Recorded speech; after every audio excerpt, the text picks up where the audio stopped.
Hello and welcome, and thank you all for joining us today at the launch of a unique book, Kurdish Women's Stories, edited by Houzan Mahmoud, and the translator of many of the stories in it, Darya Najim. I would like to start by thanking Kurdish Progress, who are hosting the event and looking after all the technicalities, as is the first time that I'm moderating a session on Zoom, and I would feel daunted if I had to take care of it all, as I've seen other chairs doing. Kurdish Progress was set up 6 years ago to provide a platform for issues affecting the British Kurdish community in the United Kingdom and Kurdish speakers across the Middle East.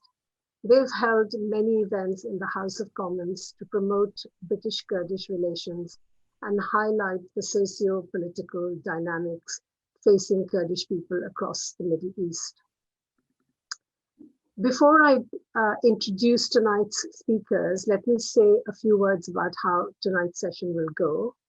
After my introduction, Houzan and Daria will speak for about 15 minutes each. Houzan will read from the book. The three of us will then chat about the book for another 15 minutes, which will allow you, the audience, plenty of time for questions after that.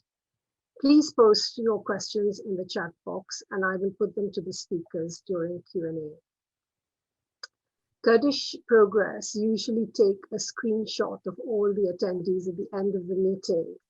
I notice a lot of you are off camera in any case, so I'm not sure what kind of a screenshot it will be. But I was just going to say, if you prefer not to be in the picture, just turn off your camera. But I think I might have to encourage you to do the reverse, is actually switch your camera on. So to the main part of our evening, I'm delighted to be here. I'm a writer, journalist, and political activist, and a friend and supporter of the Kurdish cause ever since my visit to witness the women's revolution in Rojava in 2016. I'm delighted to be part of a discussion on what I believe is a world first. You can correct me, Houzan, if I'm wrong on that. A collection in English of the stories of women from all four parts of Kurdistan, divided up between Iran, Iraq, Turkey, and Syria by our friends, the old colonialists, France and Britain, whose actions even hundreds of years ago have left a trail of suffering, injustice, war, and state oppression across the world. The Kurds are the fourth largest ethnic group in the Middle East, with a population size estimated at between 30 to 45 million.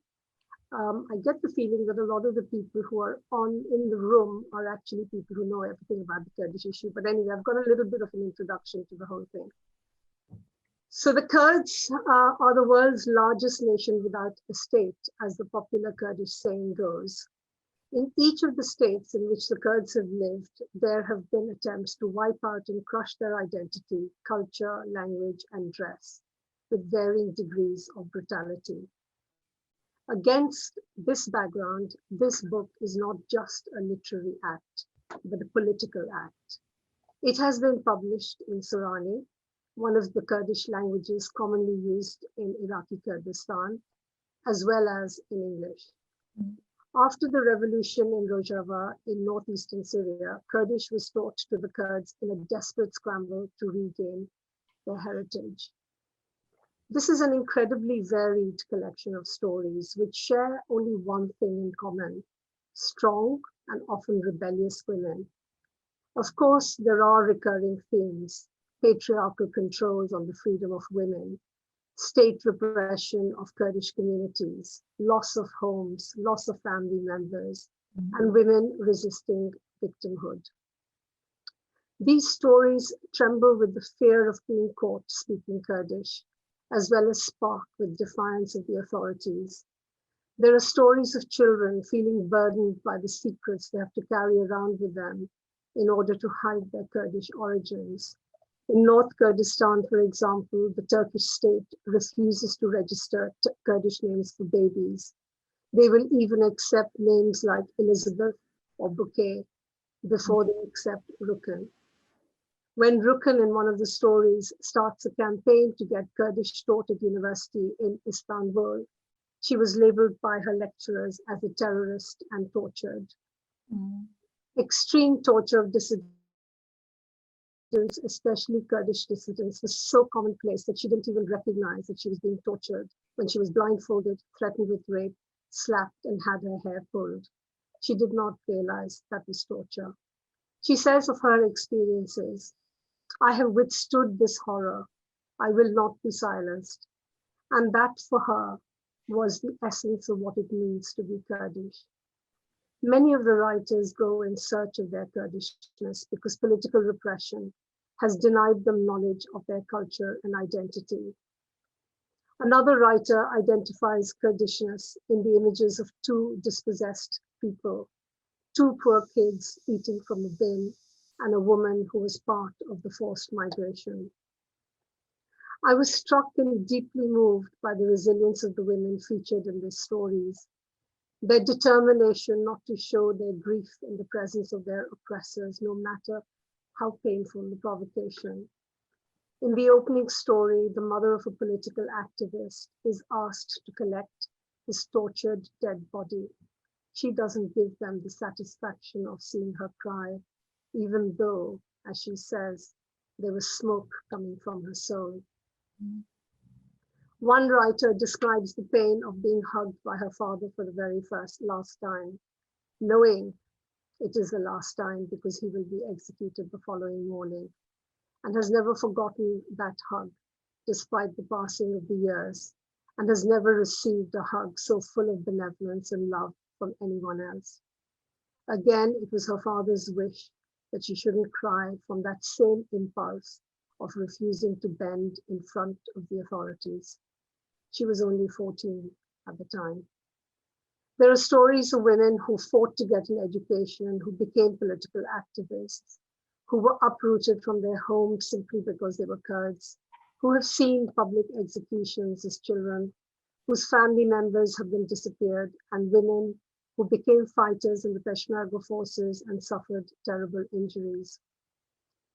To those of us who know of Abu Ghraib prison from media reports of the US Army dehumanizing the prisoners, the prison looms large in these stories and takes on another reality for those who must find the money to travel to it to see their loved ones and collect dead bodies.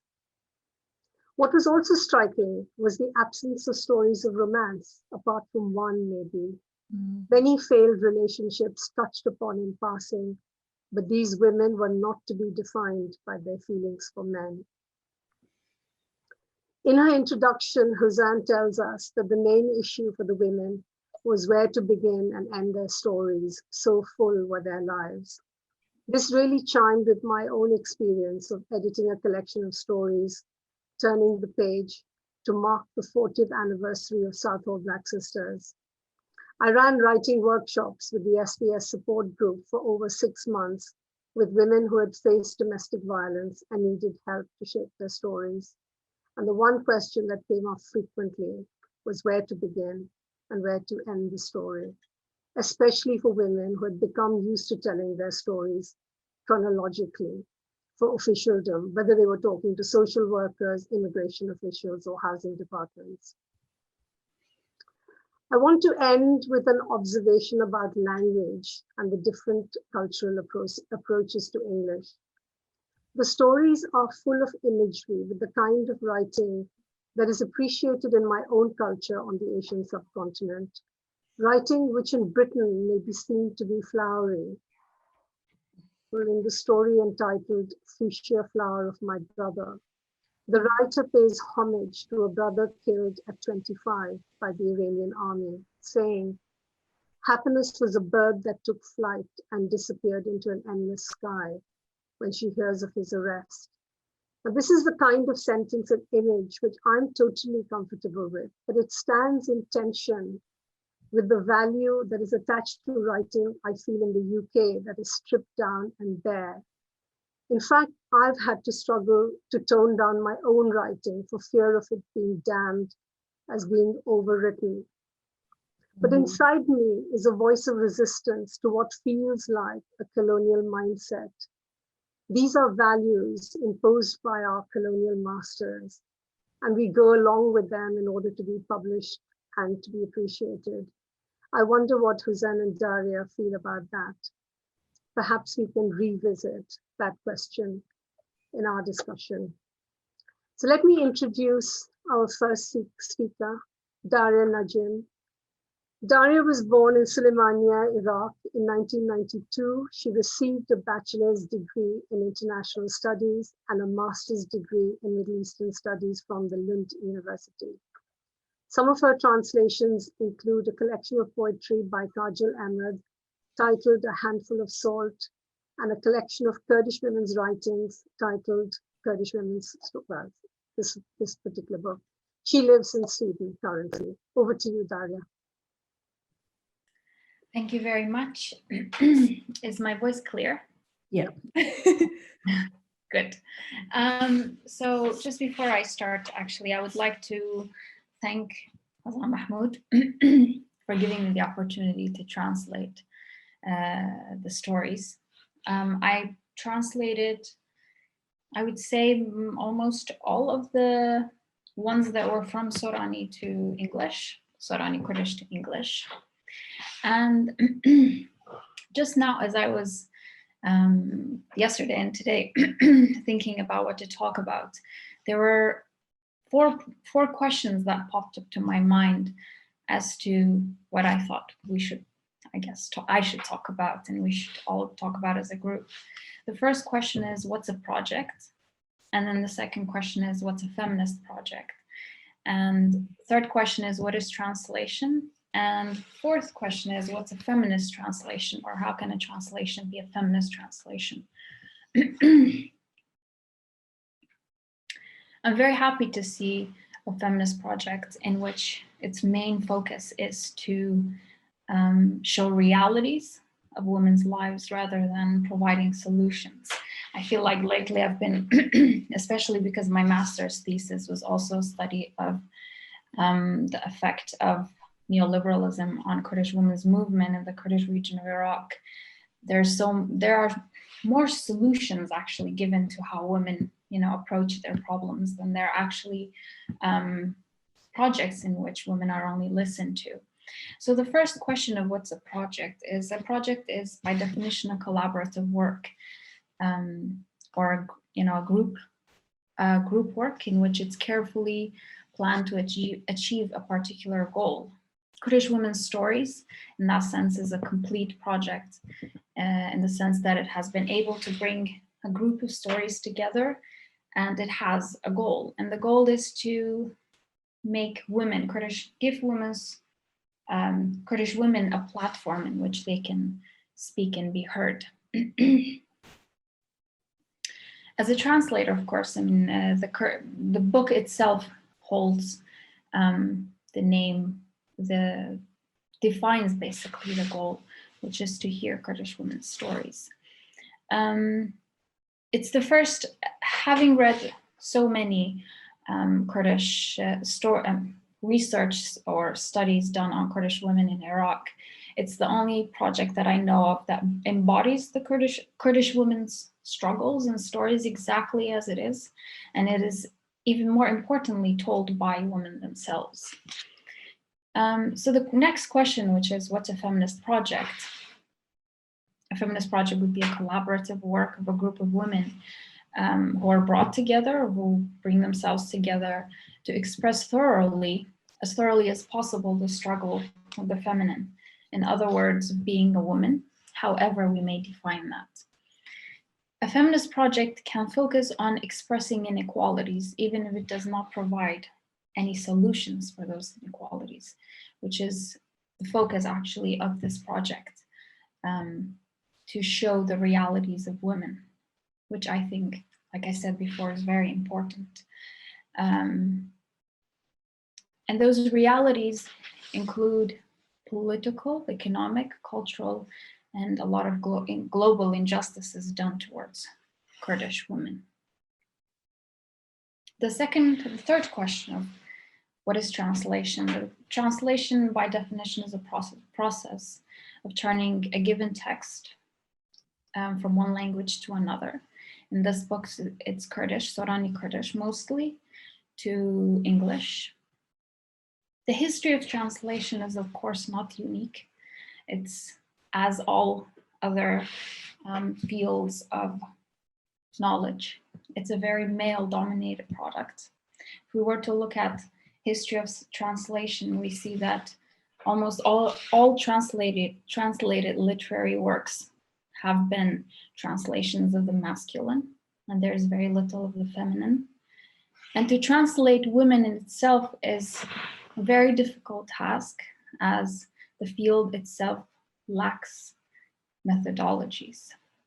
Language is also a problem because of linguistic expressions that are completely controlled by the masculine. So there are few definitions, few terms or words that define or can express thoroughly and in full depth female experience. And since language is a male-dominated tool, therefore translating from one language, from any language into any language is a struggle. And that was a struggle for me throughout the whole book, especially as Ms. Rahila mentioned before. Kurdish is a very hand-on language. It's a language that uses tools like the body to make expressions, or it has these terms, for example, jark suta, which is when you lose your child and you say my liver burned. And how do you translate this into English, I think was a very difficult task. And too many words, as I mentioned just a bit before, that so many experiences are gendered experiences, and we don't have enough terms to express those gendered experiences. So are experiences that are specific to Kurdish people and then Kurdish women. And how can then, I guess this is the part in which I can talk a little more about my own personal experience. How can a translation be a feminist translation? I think the major task would be to define the relationship between language and power, authority, superiority. And a feminist translation would aim at destroying the social and cultural layers that exist within language. And sometimes you can hear, even sometimes if you hear a Kurdish feminist talk, they use a lot of gendered language, which in many ways is actually not a very feminist language. So this was something that also I struggled with. And to translate women and to be a women translator does not happen too often. Firstly, because not enough women have enough opportunity and a room of one's own to write, to translate, to be writers, storytellers, critics and poets and so on. And secondly, because there are not so few female translators. So there's a really large gap in the methodologies.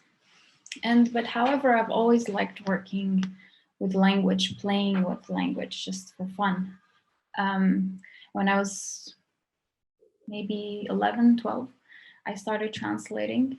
And at the time I was very, very young as a child. But whenever I translated anything, and at the time, of course, my English was also very limited. But whenever I translated male poets and male writers. And I was 19 when I first translated something, and I said, okay, I'm going to choose a woman. And actually, when I did choose Kajal Ahmed to translate her, everybody argued against me as to why I'm translating her. Why not pick up the hundreds of great male poets that we have? Why translate a woman? Especially because, like all societies, there's so much criticism towards women, and she had been in the spotlight at the time. But I insisted, although at the time I was too young to insist to say why I was going to translate her. I think there was a bell that rang in me, and I think I clicked with her and some of the poetry she wrote. And as I was translating her, there was a line from one of her poems that kind of stuck with me, and it became a repeated theme throughout my life and the life of women around me, and actually in this book that came up again and again and again. And the line goes like this: I die for Kurdistan. Its patriots won't let it be my Kurdistan. In a land of men, under a god of men, how did this no grow to my height? So basically what she's saying is, you know, I would die, I love Kurdistan so much, I would die for it. But people who are, you know, men, of course, who are saying this is my Kurdistan, you know, these strong men who are representing it, they're not letting it become mine. They're not letting me be a part of it. And how, yet within this space, she's still saying no. And this no is growing to her height. It's as big as she is. And I think this is, as a theme, came up again and again and again in the stories. In the stories of young women, because I think if you focus on the ages, you can see that those who have, I guess, more of a political struggle are of older age, whereas the younger women are, you know, those who are trying to be writers, and they have these other cultural struggles. So I think that what stood out for me throughout the whole process was to look at the stories, and these are stories, I guess, because I'm Kurdish and I come from that society. So much of what I was reading was not new for me because I had heard stories. They had been simplified, they had been put into words for me that I could just look at and say, oh, okay, putting into perspective constantly. But to see that women have taken the liberty to grow within that space, within this space where it's not only that they're oppressed politically or economically, but also culturally. I guess being a Kurdish woman, one of the struggles is actually being Kurdish and as some aspects of the Kurdish culture. But yet within that culture, I think it's so important that women are trying to have their own voice, have their own agency, and to still have an identity that that represents all of their struggles, their gendered struggles and their ethnic struggles, and of course their class struggles. And as a woman of color in Europe, I'm very happy to see that we're beginning to have a new approach to understanding women in the Middle East. Being here, having lived in Europe, and I've been asked questions that were so racist and so ignorant, and sometimes I don't fully blame people, just because, you know, if you access of what you access is creating these stereotypes, then you're not particularly to blame. So seeing a book like this one, where the realities of Kurdish women are told as, you know, are told by women, is very, very important. And I hope that it's beginning to destroy these stereotypes about Middle Eastern women.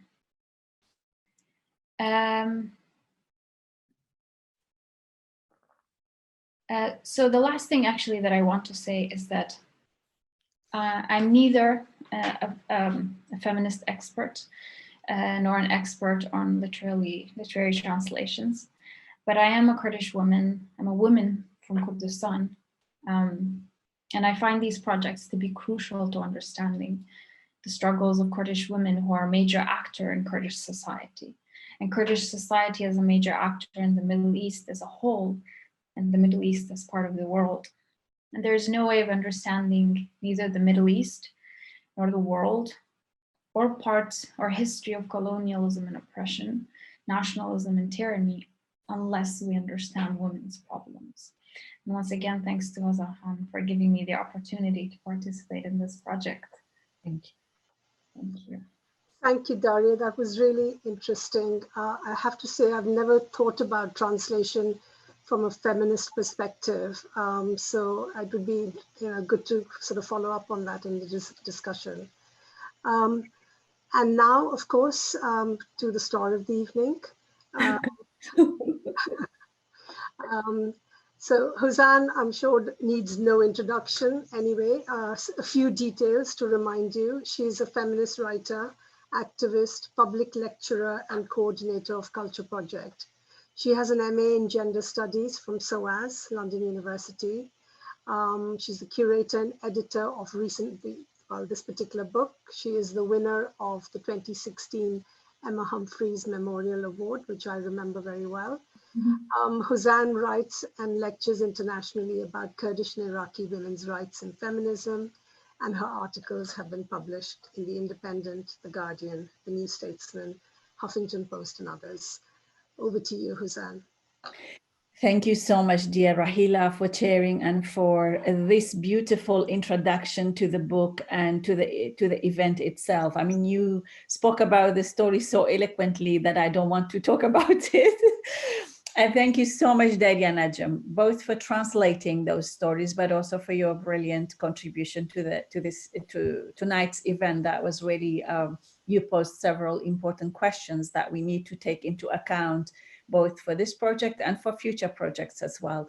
And first of all, I would like to say thank you to Kurdish Progress, this brilliant platform that brings all the Kurdish voices from wherever they are and put them in touch with reality and with the world, around them. So this is a brilliant opportunity for us to speak further about the book, although I feel very repetitive because I've been speaking about this book for the past year, even before it gets published.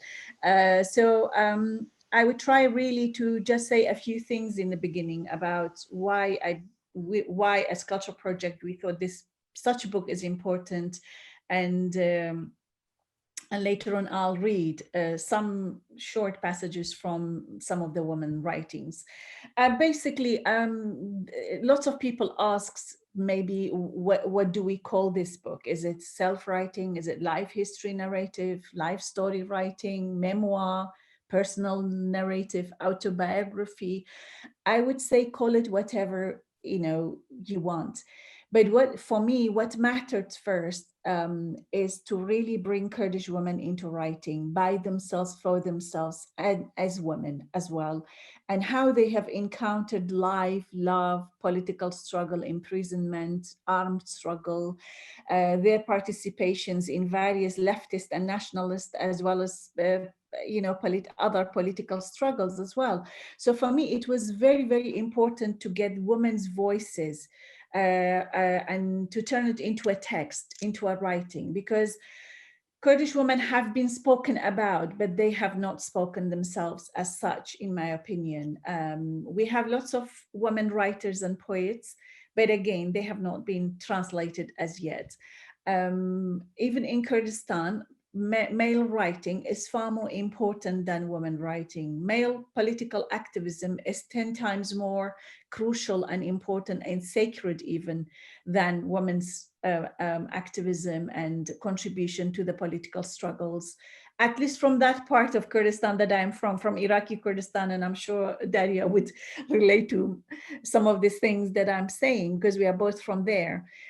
Because really each part of Kurdistan, North Kurdistan, Rojava, East Kurdistan, and South Kurdistan, where I'm from, have different political, social, and cultural struggles, and because the division or the colonization of Kurdistan for over a century have shaped how we respond to each dictator or to each fascist dictator that is ruling our divided Kurdistan. So I think that's why the struggles might be different from one another, and that's the beauty of Kurdistan and Kurdishness wherever we are.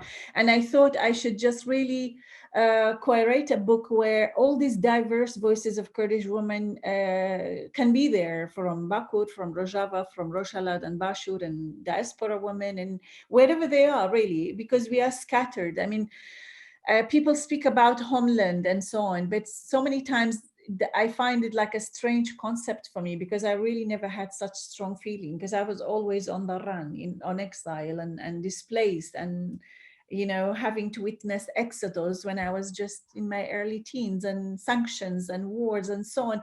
So it's like a roller coaster life, really. So how much you can write about it and how much you can express. That's why a lot of Kurdish women that I approached, or they approached us saying, oh, what should I write about? I have a lot to tell. I was like, what stood out so, like,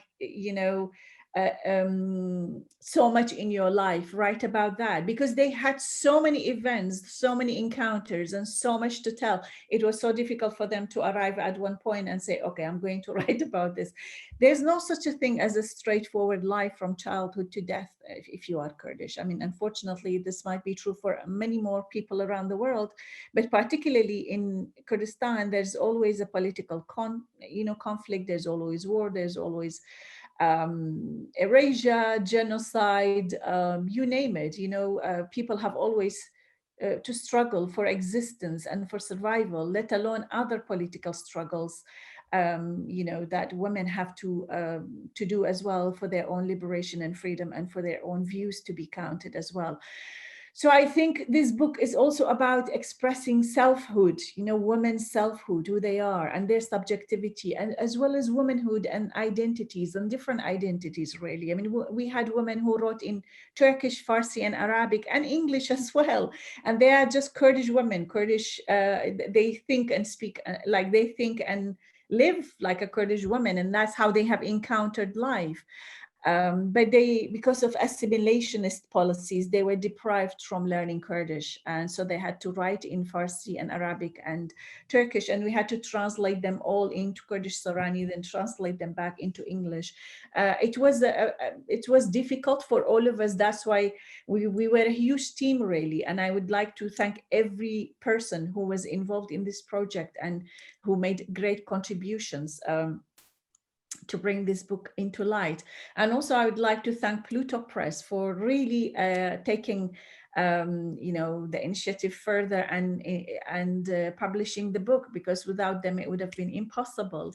I was really worried about a fussy publisher that tells me, oh, this doesn't go with that doesn't fit this particular idea or theory or understanding.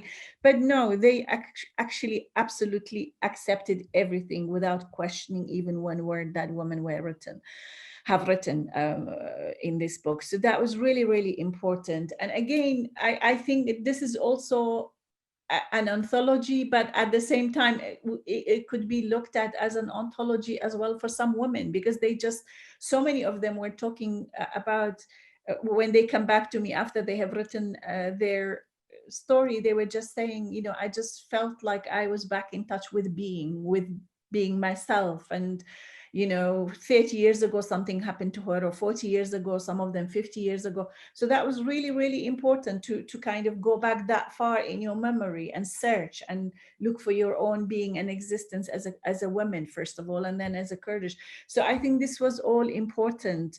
There's a lot really to say about my work with the women as well. I mean, some of them had to write in pseudonyms, because one of them, especially from Turkey, because she didn't want to get in trouble with the authorities. And even one of the translators, Hatau, that's the pseudonym, because she cannot, she doesn't want to be discovered, because she translated from Farsi into English. So, and I really think that women hardly had a chance to express themselves in the patriarchal world, and Kurdistan is no exception. So that's why it is really, really important to read such a collective, such a collection of 25 stories written by Kurdish women about themselves only, and about how they have encountered the world around them, how they have been imprisoned, how they have responded, how they have responded when their loved ones were executed or killed in front of them, and how dignified they were, and the issue of resilience, of resistance, of endurance, and hardship, and loss of loved ones, and also love itself, and the love for life, basically. So most of that struggle was also because they loved to live and they wanted to continue living. And I think that's what makes the book very special, because there's also women from the age of 70s and up to the women in their age of 20s. So it's intergenerational, 5 generations of women telling their stories. I mean, Daria and Rahila both spoke about the importance of language here, but the language that the women use, each one of them is different from the other. Some of them are very poetical, lyrical, and others are very like straightforward. The older generations use more kind of, older generations words and language, and I just really wanted to keep it as I could and not to give it a modern touch, I didn't want to edit their feeling, how they have lived in this world. I mean, you have younger ones who are speaking about their political aspirations and struggles and how they are fighting patriarchy and how they have understood the society. So that's, they speak completely in a different modern language, really, of Kurdish. So that's why I think there are differences, and I embrace those differences. And this is what make us, different Kurdish women, and the diversity in their experiences, in their level of education, in their writing, in their existence. I mean, so many women as well in this book, they don't have education. They told their story, someone written it the way they were told. So I think their contribution was so important, and it was such an eye-opener, really. And I really loved those experiences as well. Because writing has always been a matter of luxury, really. I mean, or publishing, you should have had high social standing and close to the establishment, at least in those Middle Eastern countries, in order to be heard, in order to be accepted and validated, and as well as to be published. So I really wanted to also break that every woman have the right to be heard, to be written about, and to write about herself, even if they don't write, even if they were denied the right to education, and to also the right to speak in their own languages. So this book, as Rahila said, is also a political project. This is about women having their own voices to speak, to write, not me or not anyone else to speak on their behalf, and to write on their behalf. I just wanted them to just be themselves and say whatever they want. It could be anything, even an encounter for an hour with anything. So, and this is what really makes it so spontaneous and so varied.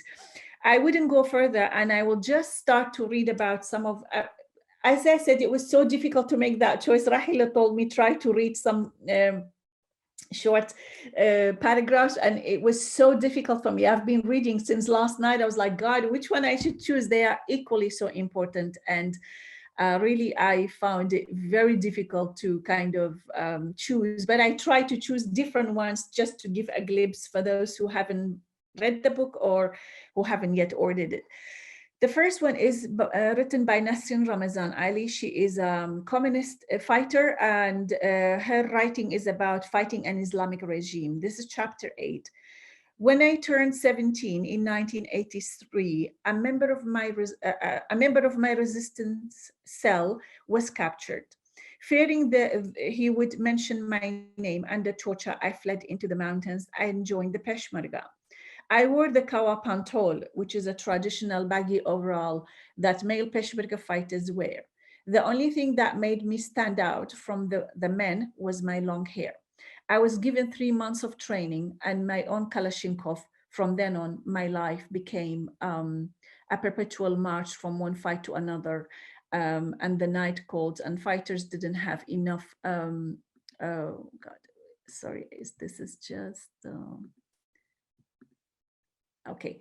And the fighters didn't have enough blankets, so we would all curl up next to one another. During the day, we would march on, and if luck favored us, we would stop by a village and receive some food.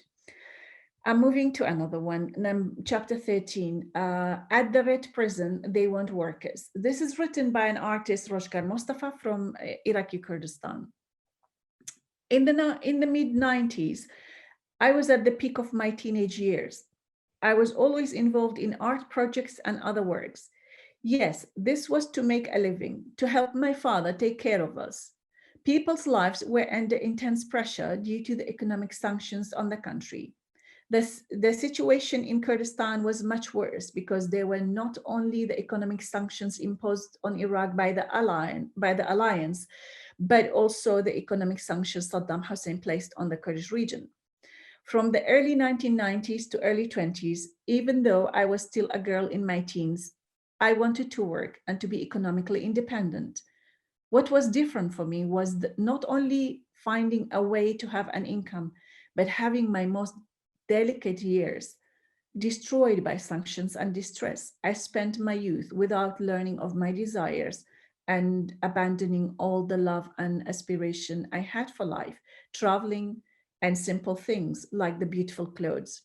I used to go out looking for a job while I was also a student. Chapter 11, there's this couple of paragraphs from the lost photos of engagement by Shahlayar Hussein from Roshalat, from East Kurdistan. He looked at my mother and said, "This is the last time." My mother replied, "It is not like I am going to kill her. She went with her own fiancé." My father's heart softened and he replied, "Just put the photos away. I don't want to see them." I was angry beyond belief. I mumbled to myself, "I passed this test. God is great. We will see about the wedding." My father was concerned and said, "Know that I love you very much, but you are too upfront and you are fearless. This is why I'm always afraid that you will do something. But I promise after today, I will not say anything because I know you will find yourself." I do not know how I ended up losing the photos. To this day, I still do not have the photos and I do not know where to get another copy of them just to keep them as memories. From chapter 15, In Search of Kurdishness, Our History, My Life. This is written by Simal, which is a name that she adopted because she didn't want to write in her own name due to authorities. My parents spoke Zazaki, which is a Kurdish dialect, and described our neighbors as Turks. I started to wonder if we were not also Turks. Who were we really? My parents replied to me that we were indeed Turks. Neither my sibling nor I understood the Zazaki. The Turkish state ignored Kurdish identity. They preferred to claim that there were no Kurds, that those who said they were Kurdish were simply mountain Turks who forgot their mother tongue. Turkish as an officer, mother tongue Turkish. Okay, as an officer, my father's non-Turkish identity would be a problem and he would lose his job. Merely identifying himself as a Kurd was enough for him to be arrested during those years, which is why my parents wanted to raise us as Turks and always spoke with us in Turkish. Religion was another distinguishing characteristic that set us apart from our neighbors. My parents insisted that we were also different from those Kurds who were religious, who are religious and Muslims, and whom my parents thought of as backwards. They were always saying, "We are not like them." To this day, my mother denies her Kurdish identity. This is a story from Rojava, from chapter 18, a woman of the homeland of Rojava by Nafia Isa Heso. At this point, my father had begun organizing people politically and militarily in order for them to secure the Kurdish regions. He joined in rebuilding the Kurdish political party. We did all we could to prevent the fire that was spreading throughout the country from reaching Rojava. In addition to creating an armed force from the local people in order to protect and defend themselves in Rojava. To spread the word about what was happening in Rojava, my father traveled a lot to Europe. No more than a couple of months later, on 30th July 2013, at 6 in the morning, my father got into his car to travel, and as soon as the car moved, it detonated. The men of the regime and the mercenaries has left a bomb under my father's car. When we arrived at the scene, smoke and pieces of metal surrounded my father. As he took his last breath, This was the last time we said goodbye to our father. I will read my last paragraphs from Hero Kurda, a poet from the city of Kirkuk in Bashur. Except for poetry, nothing else shields me. For the first time in 2010, I wrote an erotic feminist poem entitled Getting Naked.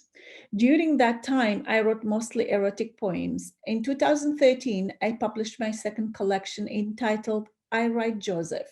Most of the poems from that collection are erotic, and I love them as much as I would love my child because they are the products of my wounds. Later, eroticism as a concept became even more interesting for me, and in 2017, I wrote my master's thesis on women's erotic poems in South Kurdistan. Sometimes people ask me how it was that I could write erotic poems and not encounter trouble, or how I was not stopped from doing it altogether.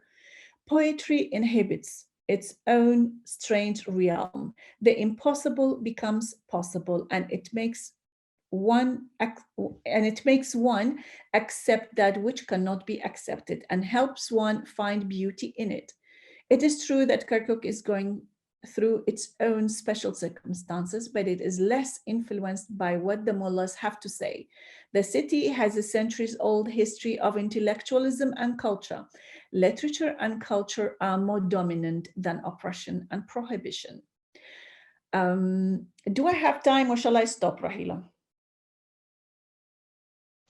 Did you want to show some photographs as well? Yes, I'm going to show the photos. So if you want, I don't know, at least half an hour for discussion afterwards, and then for us to have a 10-minute chat, perhaps sure. To a close now. Show us the photographs. Yeah, okay. Just 1 second. Sorry. Let me...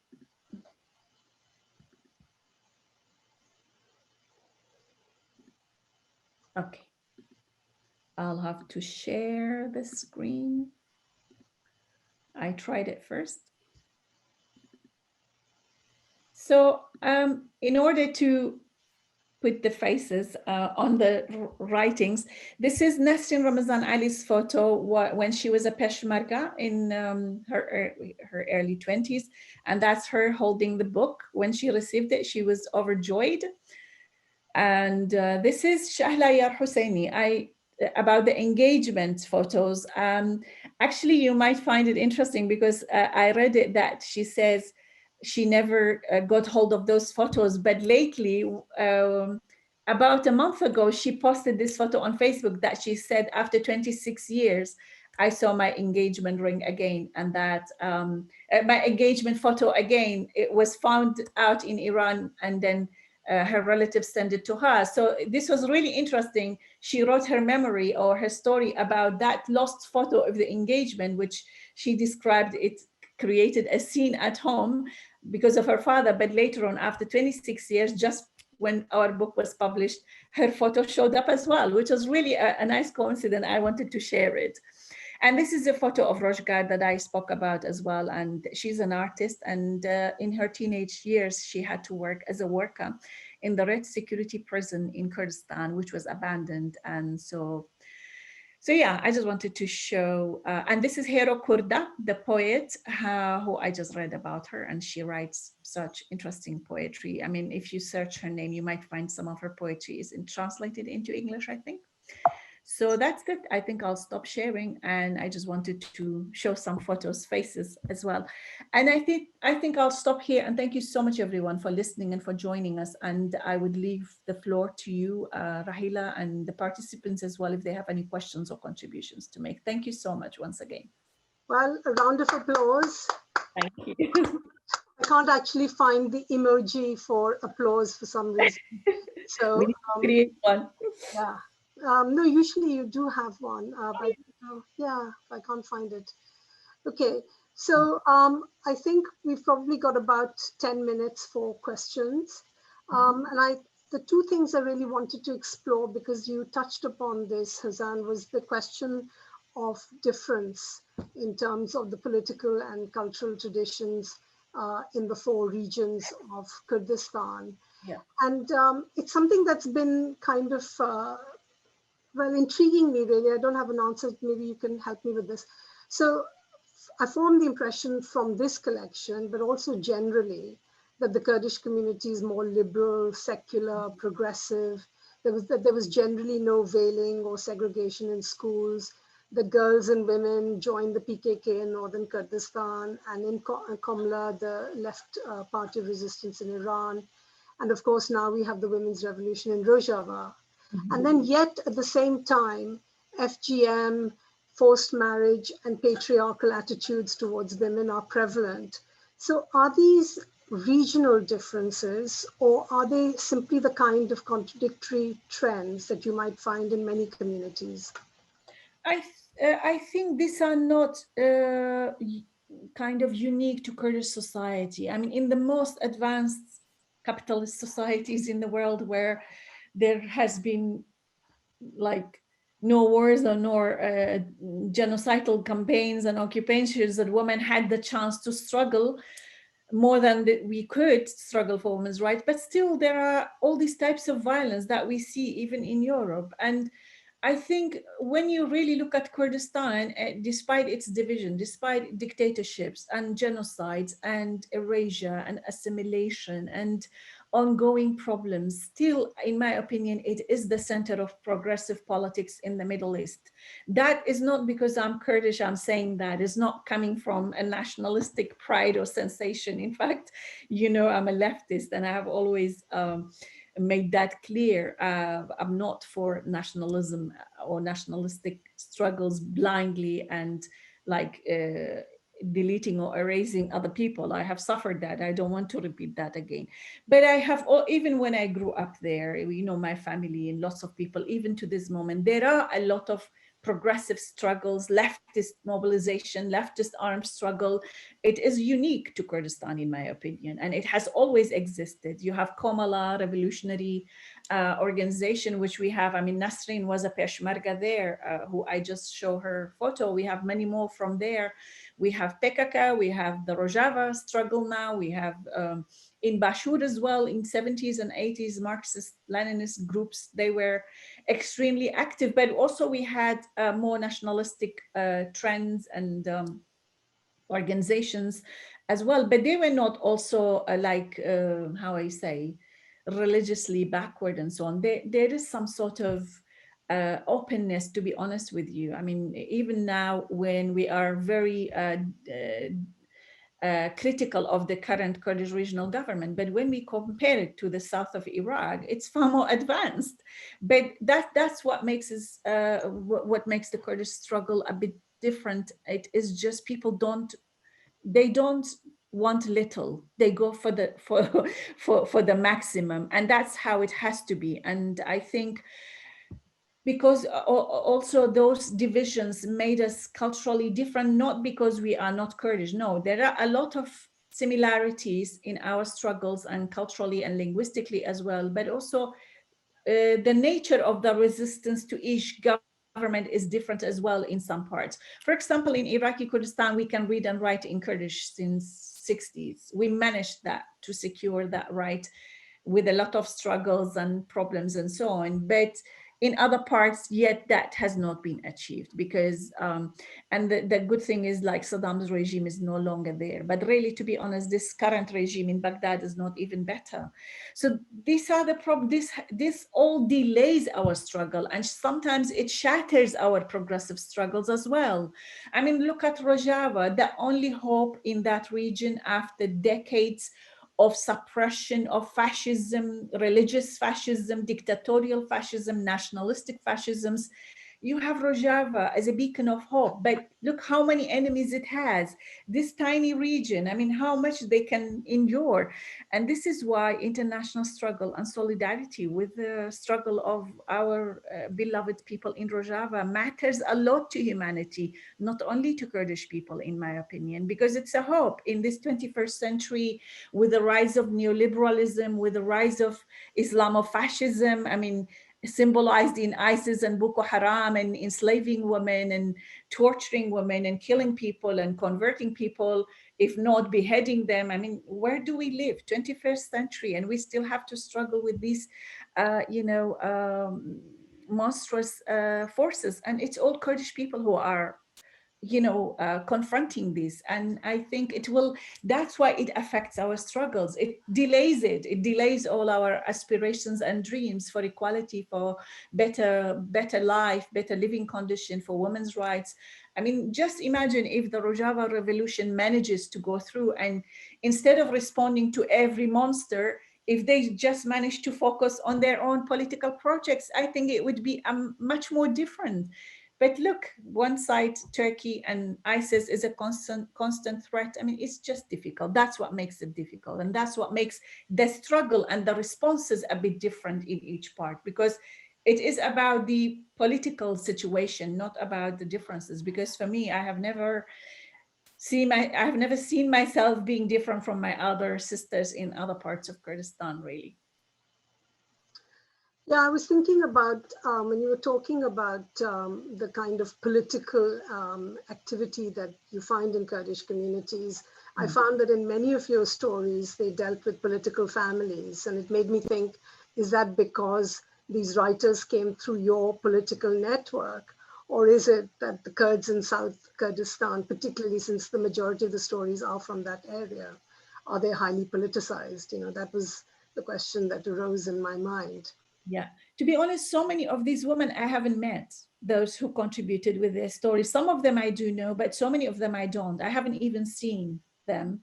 And I would love to see them one day. Some of them from Rojava, from Bakur, and from Rojhalat, I know some.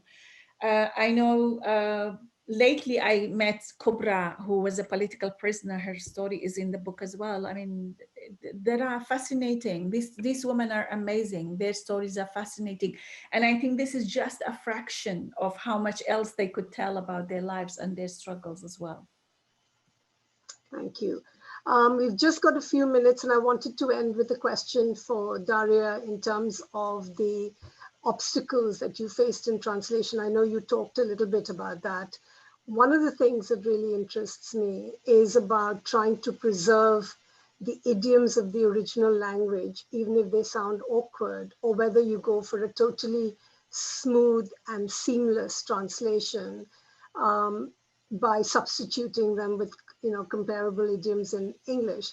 So just to give you an example from, I remember watching a Satyajit Ray film called The Chess Players, in which the player is taking a long time to make his move. So his opposite number asks him, he says, "Why are you silent?" And in Hindi, actually, what he's saying is, "Have you got curd setting in your mouth?" Now, if they translated it seamlessly as to why are you silent, but the curd setting in your mouth, people who make curd at home know that it's got to be absolutely still and not to be moved. It brings with it an entire culture, not just the words. And I don't know if you had those sorts of choices that you needed to make and how you made them. Yeah, definitely. There were a lot of them, actually.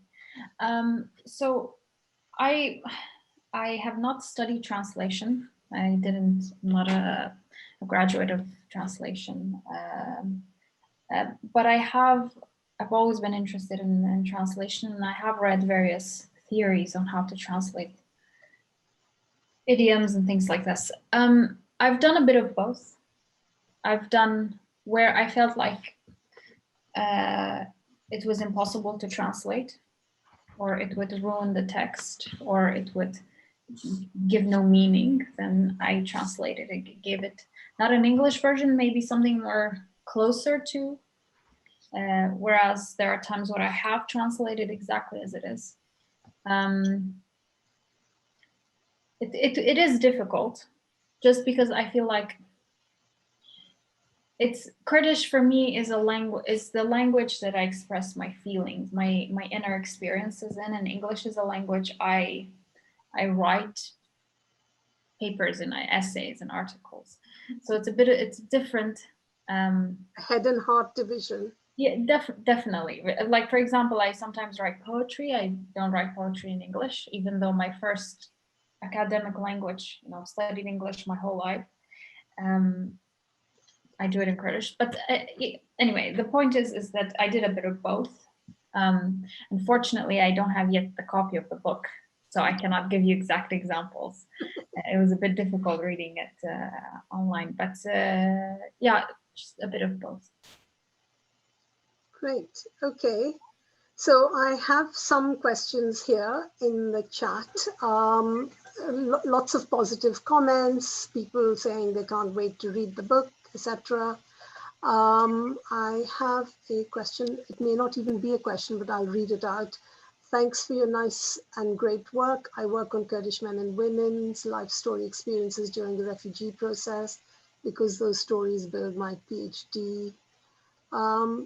I know how difficult and also how interesting the work is. My question is, how can I have an English version? I presume the questioner is asking about an English version of the book, which is what we are launching today. I presume that's what it's about. Yes, now one contributor says that they would have really appreciated a map. I thought about that actually, because when I was reading it, I thought if you don't know what Suleimania means or Erbil means, why would people go to Erbil for safety? You know, why was it more safe than Kirkuk? That I think, anyway, yeah, maybe in the next edition. Yeah. Did you think about that? No, I didn't think about it actually. I think it's just the first experience, Rahila. I just did it just like that. It was like something was telling me I have to do, like, I'm not religious, of course, but there is a voice. It's just like I always felt we have to have that book. For the past 3-4 years, I was thinking about it, how to do it.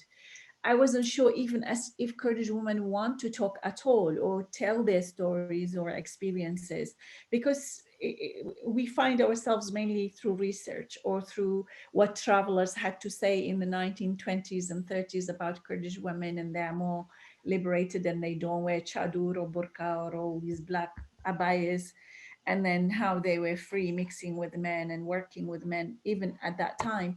So, okay, and you have Orientalists and you have researchers. Obviously, you have Kurdish studies now after many years, but I was always trying to look for voices for the Kurdish women themselves saying something. If it's about gender-based violence, honor killing, I mean, you have a couple of stories here. One woman wrote about child marriage when she was very young, at a very early age. She was forced to marry someone, but later on she struggled, so she managed not to. And we have an FGM, a story about FGM and how she overcome this whole horror, and then she's an activist herself now. So it was interesting and important to kind of get all these voices together and publish it in a book. So really, I didn't occur to me that putting a map would help. I mean, because maybe I was just thinking about my Kurdishness. We know everything by heart. I didn't know that I should do that. I'm sorry. I will actually. It's a good question. Maybe we will consider that for us. Okay, I have a hand up from Roshna Zangana. Could you unmute yourself and ask your question? I can't actually see you on my screen. Hello, can you hear me now? Yes. Yes, thank you, Rahila. Thank you, everybody. My question to Houzan is, within this book or in your research on your career, have you met Kurdish women who have been moved outside the Kurdish city or their families, like the other side of Iraq, Iran, Turkey, and they seek to go back to the Kurdish cities? Because I had an adventure 2005, and I wonder if other women face the same experience, because some Kurdish, they were very welcoming. Some Kurdish people, they were rejecting me. I mean, the situation was a little bit strange to the Kurdish community, because I was single, and I had very understanding father who accept for me to move back to Kurdistan to learn the language. I wasn't speaking fluent Sorani, but I brought a family with me, a gentleman with his wife and children. I was funding them, so they will be my social cover. And also, if you met or know women from different side of the country, I mean, the Kurdish cities and let's say the Arabic cities, like the Kurdish cities in Bashur and the Arabic cities, the Kurdish women from both sides, have you spot any differences in their understanding and their struggles and their character? Thank you. Thank you. Houzan? Yeah, I mean, because really we did this book voluntarily, first of all. We didn't have any budget at all, zero, to go around and try to find women and get their stories and make it, more, even more varied. But we just made this call on social media and spread the word, from one person to another. And this is, all the stories are in the book. I mean, there are stories about the Arabization of Kirkuk, for example, or there is one story about the invasion of Afrin by Turkish fascist regime, basically. Sorry, I could not say Turkish government only. It's a fascist government. So yeah, there are stories like that, obviously. And then there are stories of displacement, women who went into exile. Yeah, all of that. I think each Kurdish woman, to be honest, have at some point in their life will experience displacement, or exile or exodus or something like that. But I haven't really had that a particular story that you are looking for, maybe in that region, Thank you for your question anyway. Thank you. Okay, I have Eheven Jamo, who's raised her hand. Would you please unmute yourself and ask your question? Okay. First of all, thank you so much for having this meeting. I would like to thank you, all of you, actually, for going ahead and doing something like this. To be honest, this has always been in my mind, like why us Kurdish women are not doing something like this. We always been side by side with our males, all throughout of our history. We all know this, and the world knows this anyway. But we literally didn't have that sort of courage, never come from no one, to push something like this forward and to show what we can do, what we are doing at the moment. There is a lot of women have a lot of stuff on the hand, which is they don't have that courage to come forward, to get it out, to introduce it, to show it to the world, or to their own children, for example. And this sort of stuff actually will help a lot. And the reason I'm saying this, because I'm one of those women. I've been always sort of sitting and writing a book and just putting my own personal experience, actually. And just like you guys were saying, discussing between each other, that every woman have like many, many things to talk about. And they are amazing. Our experience are amazing because we are not like any other woman, I think. In my opinion, I believe, because we've been in every aspect of life with our husbands or fathers or brothers or society. We've been impacted and we contribute into it, willing or unwilling. So we have a lot to tell. We have a lot of stories. And this is a great lesson for our children, firstly, and to the world as well, to know us, who are we. Yes, there is a lot of people, communities, media talking about the Kurdish women standing side by side with the male and etc. But I think this is not enough. This sort of introducing through the social networking, I think it is a one step, but I really, really want you guys to do more. I'm really thankful for you guys to do something like this. It is kind of pushing people like me who hadn't kind of felt like, didn't have enough courage to. I always thought that I should be sitting down and writing about a lot of the stuff I got in my mind, and it's gonna benefit my kids. It's gonna benefit the society. It's gonna benefit our culture. literally the world to know. I mean, I'm from Syria, I'm from Afrin city, and I've raised differently. I mean, I hear a lot of people, I mean, talking about, I mean, they have a lot of painful story, political story mainly. My story is completely different. If I write, I'm going to be purely writing about the family uprising, the social side of the family, social side of the community. And I think that's quite another issue that we all are facing. I think, Houzan, you've got your volume 2, your first contributor to the volume 2 stories. Yeah. Yeah. So yeah, this is, I want all to tell you guys, and thank you so much for all of you by doing this. This is kind of gonna make me now sit down and think this thoroughly. Just like you said, you are penniless. You just come out with this idea, you jump into this platform and introduce yourself, and thanks to this channel, which is they allow you to come in.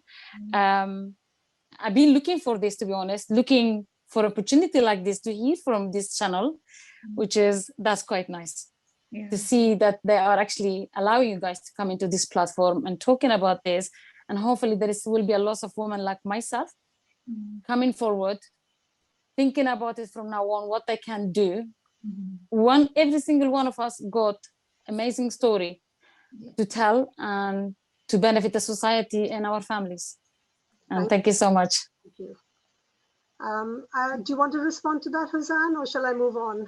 You can, just a couple of words. I mean, I just want to thank her as well. And I think one of the important thing is for Kurdish women is like to write ourselves really, and to make sure that our existence is written, is documented. It's definitely, it's in a text. So that's why I will encourage you to write it in any language. I mean, I would really encourage women, for example, in Bashur, to write in Kurdish, because our bookstores are full of male autobiographies. Every time I go, there are tons of new male autobiographies of political imprisonment and political struggle. And I really think Kurdish women should do that as well and document their own struggle. And thank you for your contribution. Just one question I'm going to ask. I speak actually 4 languages, but I only can read and write in Arabic, in English and Arabic, and I live in the UK. What will you advise me if I wanted to go ahead and do something like this? What will you advise me as a professional people? I'm asking you guys your opinion. What should I mean, which language should be I writing in? In English? Whichever language that you feel comfortable in, I think, you know. I know Kurds in Syria, mainly they were educated in Arabic because of the assimilation policies. Well, yeah. So I think, why not? I mean, there are a huge Arabic speaking reader around the world and in the Middle East. So maybe that can impact them in terms of their own prejudice and discriminations against Kurdish people, because that's another thing that we have to fight, is the racism and prejudice in the Middle East itself from the some Arabic-speaking section of society, or Iranian or Turks, that they really need to decolonize their own minds and attitudes towards Kurdish people in the Middle East. That is another struggle that we have to do. Maybe hopefully these texts can help in that as well. Hopefully. Thank you so much. Yes, absolutely. Thank you. Thanks, darling. Thank you. Margaret Owen has a question in the chat, but I wonder, Margaret, whether you'd like to ask it yourself and sort of expand on the question that you have put down in the chat box. Are you there, Margaret? Okay, possibly not. Okay, let's move on to Wazy Chia, who has the hand up.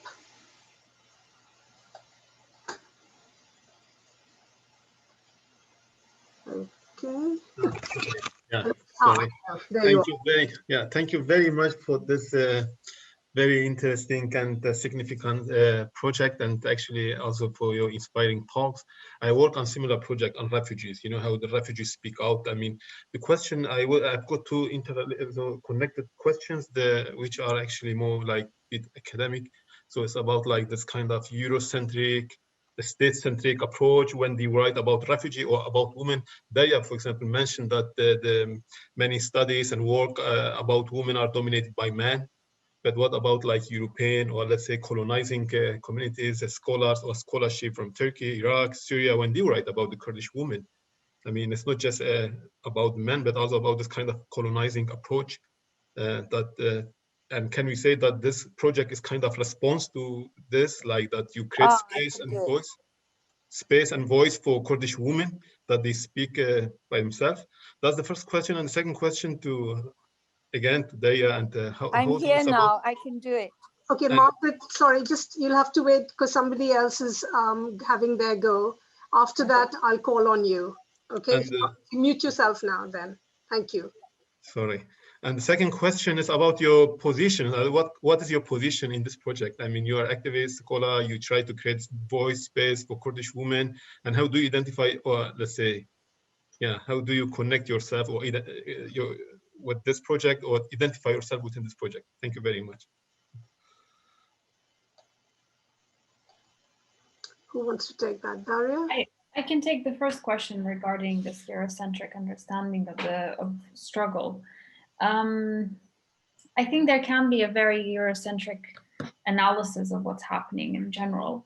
And this is actually has been so far the problem with some of the methodologies of studying, whether it's Kurdish women or Arab women or women anywhere in the Middle East or anywhere in the, previously colonized parts of the world. But I think how this book is different is that it's actually women writing themselves, their stories. And there can be a lot of internalized racism. There can be a lot of Eurocentric understanding of your own issues. I didn't see that happening in any of the stories in the book, but it could be if you maybe study it thoroughly. But yeah, I think it's a fair question. But since this is women writing their own stories, and it's not a research, or I don't think Houzan has analyzed in that sense what these women are saying or how they're telling their stories. In regards to your second question, I think Houzan can answer that better. But as for me, I'm just, I am Kurdish, I'm a woman, translator and feminist, but in this period of my life, I don't have a very solid definition of who I am. My identities yet, Yeah. Thank you. Houzan? Yeah, I think I'm also my relation to the project, because we co-founded Culture Project 5 years ago, and you can search us online, cultureproject.org.uk, and we have tried to be a platform, to provide a platform to Kurdish voices, writers, feminist, activists, poetry, short stories, and so on, both in Kurdish and English. We publish them online. It's like a digital magazine. And also we have been organizing seminars and conferences, and also trying to produce books and magazines. I mean, this book, this collection, and I said in my previous launch as well, I am not pretending or trying or even attempting at saying, oh, I am giving voices to Kurdish women. No. These women have their own voices, have their own stories. They have written it the way they want. My role was to provide a space for a collective, initiative to take shape, which is a book. And I have said it in the beginning that these stories will be published in Kurdish and English in a book, and it might be translated in other languages. So, and the women who came forward, they knew all of that. They knew that their stories is for publishing in different languages. And so this is their voice. This is not me talking about them, analyzing them, turning them into a research data. Or if I wanted to do a research, I would just go and get some questions ready and interview women and come back and analyze them. I didn't want to do that. I just wanted really, truly to create this space that I could. My position here is just like, I'm based in Europe. I can provide this space, so at least for other women to do their own things. I'm not a hero here. They're their own, heroines of their own stories, of their own voices, and of their own convictions and political activism and poetries and art and literature that they were involved in. And when you read the book, 25 Women Speak to You is not through one voice, is not through me. It's through their own voices and writings and wordings, really. I mean, it's up to people how they want to analyze it. I was talking to Daria earlier on, I was just like, I'm not even attempting to give an analysis even of one word or one sentence. I am not. This is them. They speak to you, really, not me. That's how I see. And I'm a feminist. I am a political activist. I'm a leftist. I have been politically active for the past 25 years. And since my childhood, my family have been Peshmerga fighters resisting a fascist regime. So this is all making me who I am today. And obviously I will always stay true to the women's voices and women's struggles. I hope I have responded. Thanks, Houzan. I think you have fulsomely. We've got 4 questions, I think, and we've only got 8 minutes if you want to run to time. So I'd like to go back. So if you can keep your answers and your questions as brief as possible, then we can get through all 4 people. Those of you who put up their hands physically, I can't see everybody's picture on my screen. So it's better for you. I think Duncan McNair, I did see you put your hand up, but not everybody's on my screen. So if anybody else wants to ask a question, I think it's best to put your hand up in the chat box and then I can come to you. Margaret, can I come to you now? Are you ready to ask your question? Yes, I can. Can you hear me? Yes, we can. Yes. Well, anyway, I'll be very, very quick. There's so little time. And here I am. I can't wait to read the book.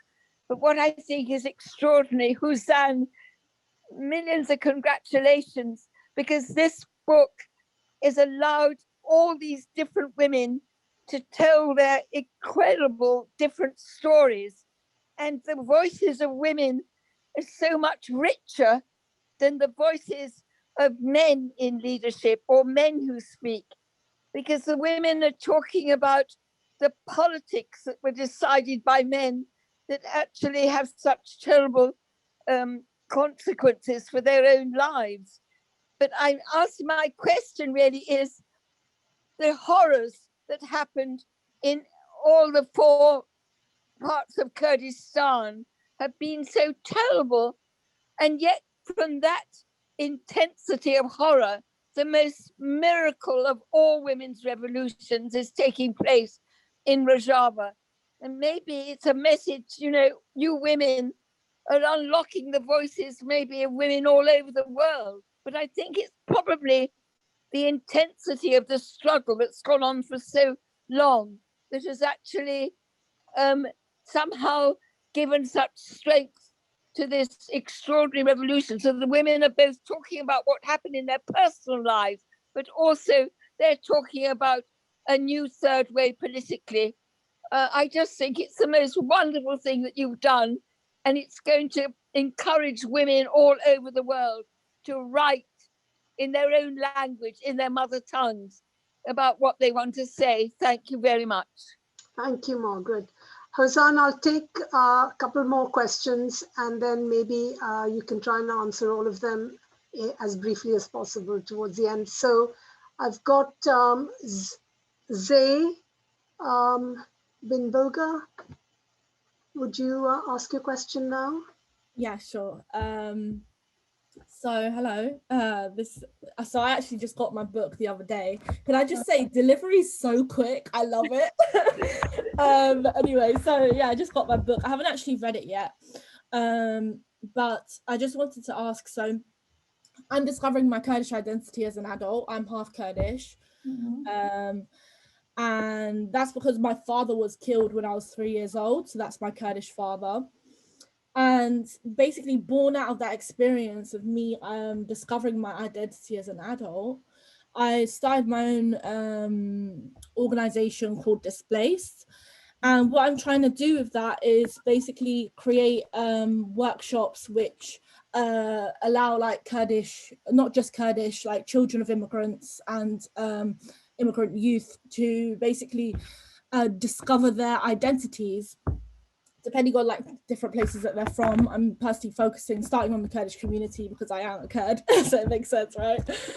So I'm just curious, basically, from this, any of you can answer, like whoever's got kind of like input on this. I'm curious about how do you create the space to talk about these kind of traumatic experiences or beautiful experiences even. How do you do that in a way where you're not maybe asking, I don't know if this is your strategy in terms of, do you ask leading questions? Do you not ask leading questions? How do you facilitate that space where people can openly express themselves?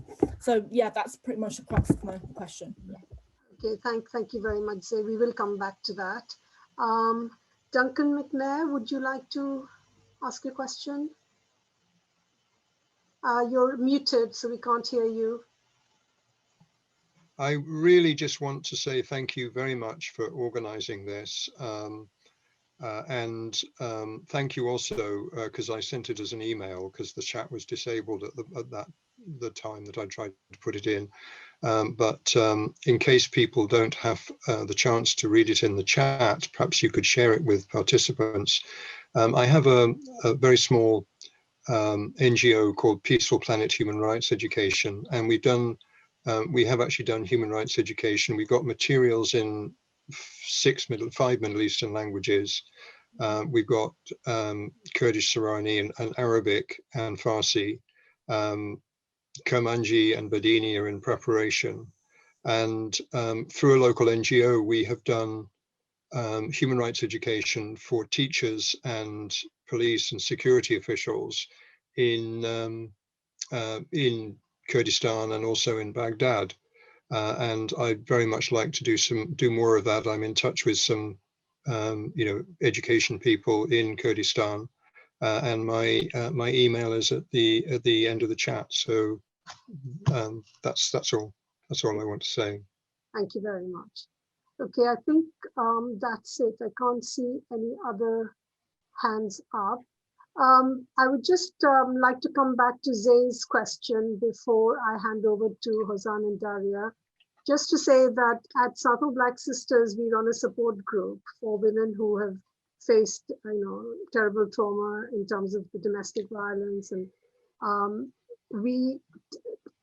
apart from the fact that they have individual counseling sessions in which they can, it's confidential and they can talk about whatever they want to talk about.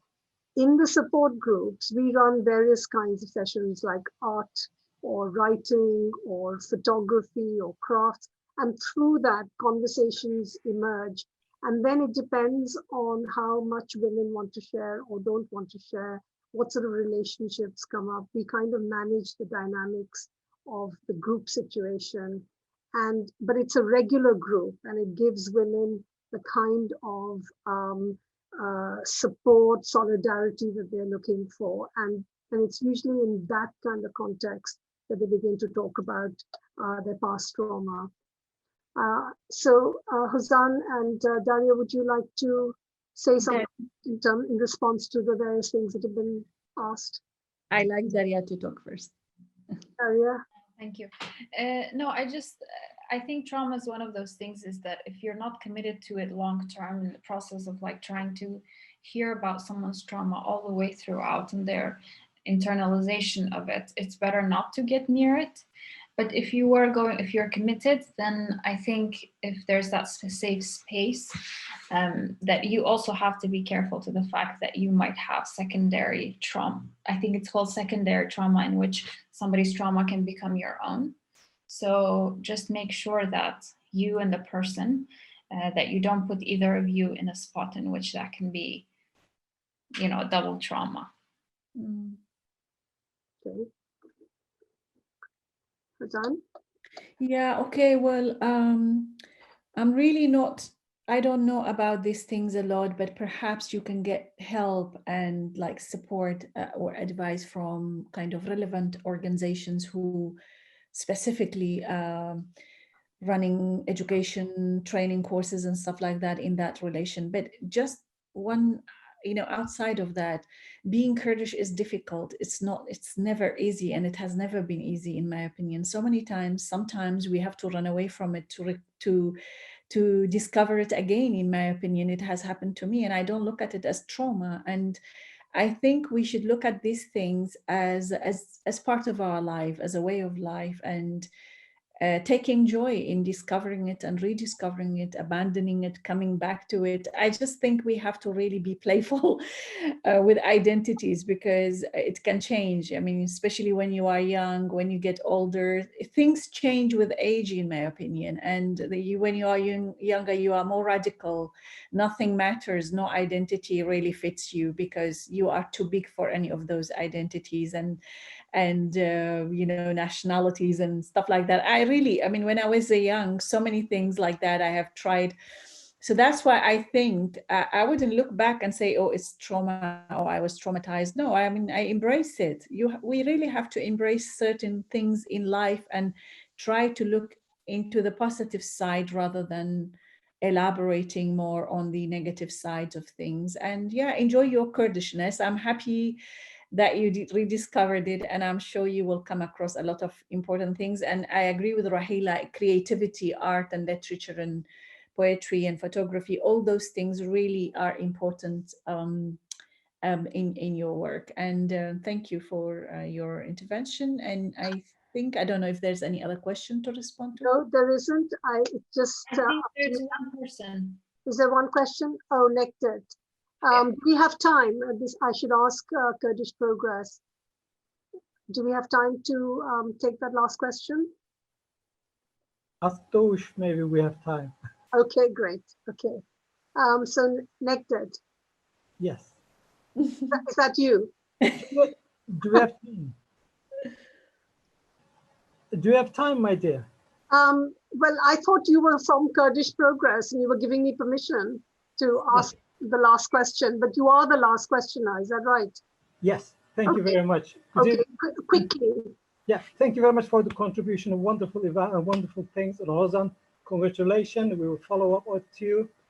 I'm a Kurdish political party, my father, my brothers, two of my brothers, they martyred in the Rojava.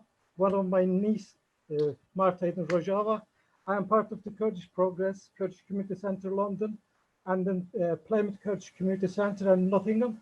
Also, in the three counties, Herefordshire, Gloucestershire, and Shropshire, Kurdish community centres I did establish, but we're still in the progress of building up things with the Birmingham area, everything.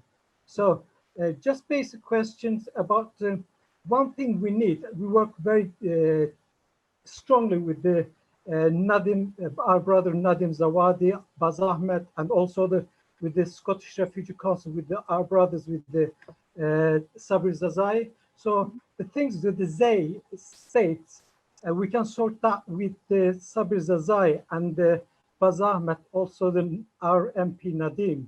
So, and the things will be sorted out. We have already established something like this at the work with this Refugee Council, also with our Kurdish community centers. So that's one thing. And the other thing is about our life, about the woman's life in Kurdistan.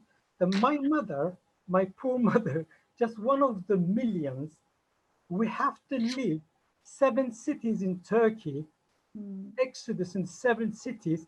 Every single child born in different cities in Turkey, we were up the age of 13, 14. My mother used to say, shh, don't speak Kurdish because you're going to go to Turkish state schools and your tongue will be recognized. And she was petrified to hear our language, our tongues, Kurdish tongues, and it can be classified. So that's why we have moved almost every part of Turkey and then end up in the eastern Turkey. And then from that again removed because there was displacement. They didn't want the Kurdish people community get strong in one location. And that's displacement start from the early 50s and 60s. Of course, the Alevi genocides is a trigger of that. And when we moved to Western Turkey, Izmir region, then I have been arrested due to my father, Kurdish political party, the Kurdish Democratic Party. My father, he was the regional member and regional director of the Kurdish party. He's still, but he's retired now. And he's been arrested almost all his lifetime, and my mother, and I've been arrested just over 112 times. It's like a joke. So my passport taken away from me because in order to keep me in Turkey, so I cannot leave Turkey. But I find a way out early 90s, 91, and I moved to UK. Thank God for that. So the biggest issue for us now, because in Turkey, in Kurdish region, Kurdish women, even the Kurdish public, has been pressurized so tremendously, as ruthlessly. Iran, Iraq, Syria, Turkey is ruthlessly. The difficult to be Kurdish, but the almost impossible to be woman as a Kurdish. I have seen that in my mother, my sister, my aunties, every single Kurdish woman, you see it from their face. Like we said, we take it as an experience, as a joy of the life. We learn from the life, but it shouldn't be that way, shouldn't it? No, So, of course. and that's why, and I asked Nadim Zawadi and Baz Ahmed, all, I was being nominated in the House of Lords 2017. I was the British champion. Also, I've been nominated on the Kurdish business, success business Kurdish man in the UK, whatever. So, and I have pinpointed that matter. I say, we want our Kurdish woman in UK, every part of the world, as a politically, like in Turkey, they stand up and we will support you from every inch of our power. Just stand up there. We will make sure you will be there in front of us. Lead us. Lead us. Because the man is too busy with the kebab house or restaurant, this and that and whatever. So only the woman have the bright brain, open mind, open heart. The woman, that's why every single country, in my opinion, if every single country governed by the woman, world will be heaven. Please just put into your agenda what we can do to support you in every way. Doesn't matter. But please just stand up and walk. We will be holding you and pushing you, supporting you, do everything, whatever it takes. Because Kurdish woman, 3 times stronger than Turkish Kurdish man. Why?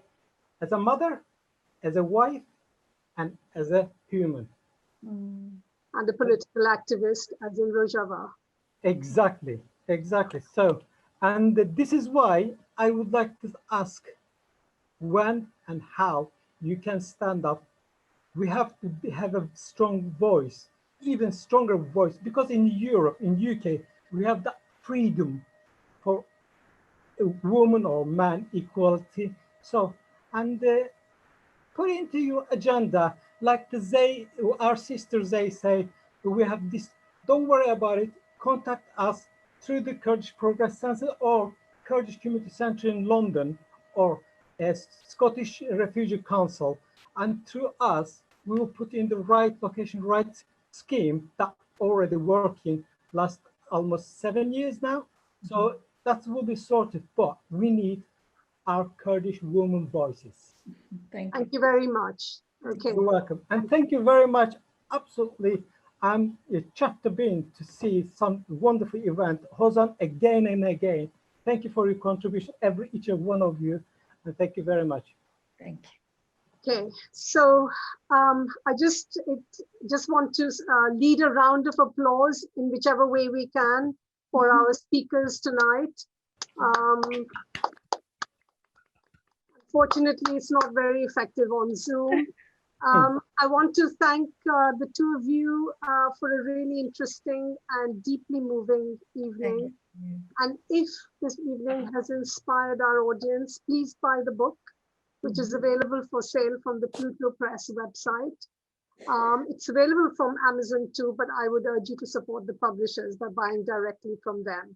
And I guess before we end the meeting, this is the time for the screenshot So I think instead of saying time to switch your camera off, I think it's time to switch your camera on if you want to be included, and put your best smiles on. Yeah.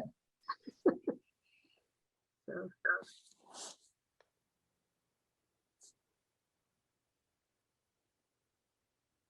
I presume it's done. Thank you very much. Thank you, everybody. Thank you for coming. Thank you, Rahila. Thank you, Thank you so much. Thank you. everyone. Thank you. Bye-bye. Bye-bye. Bye. Thank you.